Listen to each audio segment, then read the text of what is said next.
എന്തിനാ ഓടണേ? പട്ടി ഓടിച്ചിട്ടുണ്ട്. പട്ടി ഓടിച്ചിട്ടാ? എടാ അറിഞ്ഞുകൂടെ, എക്സർസൈസ് രാവിലെ ജോഗിങ് ചെയ്യണാണ്. ജോഗിങ് ചെയ്താൽ എന്താണെന്ന് അറിയാമോ, നമ്മളുടെ ശരീരമൊക്കെ അങ്ങോട്ട് വേർക്കും. അപ്പൊ നമുക്ക് അസുഖമൊന്നും ഉണ്ടാവില്ലെന്നാ ഡോക്ടേഴ്സ് പറയണത്. എടാ അതിന് ഓടേണ്ട കാര്യമൊന്നുമില്ല. കറണ്ട് ബില്ല് കണ്ടാ മതി, അപ്പ തന്നെ വെട്ടി വേർക്കും.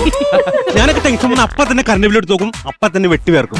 പുതിയ അനുഭവമുള്ള പുതിയ അനുഭവമാണ്. എടാ എന്റെ വീട്ടില് ഭയങ്കര പ്രശ്നമാണ്. അതെ, അന്നേ പ്രശ്നം. അച്ഛനും അമ്മയും തമ്മിൽ വഴക്ക്.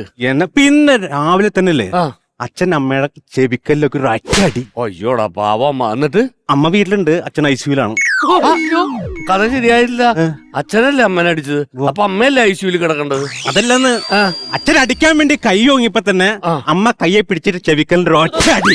എന്നിട്ട് വീടിന്റെ കണ്ണാടി ചിന്നി ചിതറിപ്പോയി വീട്ടില്. അല്ലടാ, അച്ഛന്റെ ചെവിക്കലിന്റെ അടിച്ചതിന് കണ്ണാടി ചിതറിപ്പോണ എങ്ങനെയാണ്? അച്ഛന്റെ ചെവിക്കല്ല് തെറിച്ച് കണ്ണാടി കൊണ്ട് ചിതറിങ്ങോട്ട് പോയി. എന്റെ പൊന്നു, ഇതേ സർജറി വേണമെന്ന് പറഞ്ഞു. കണ്ണാടിക്കല്ല, അച്ഛന്. അച്ഛന് പിന്നെ സർജറി കഴിഞ്ഞാൽ 25% സാധ്യതയുള്ളൂന്നാ പറയണത്. അങ്ങനെ ഒരു കാര്യം ചെയ്യ്, 4 സർജറി ചെയ്യ്, അപ്പൊ 100% ആയി കിട്ടും.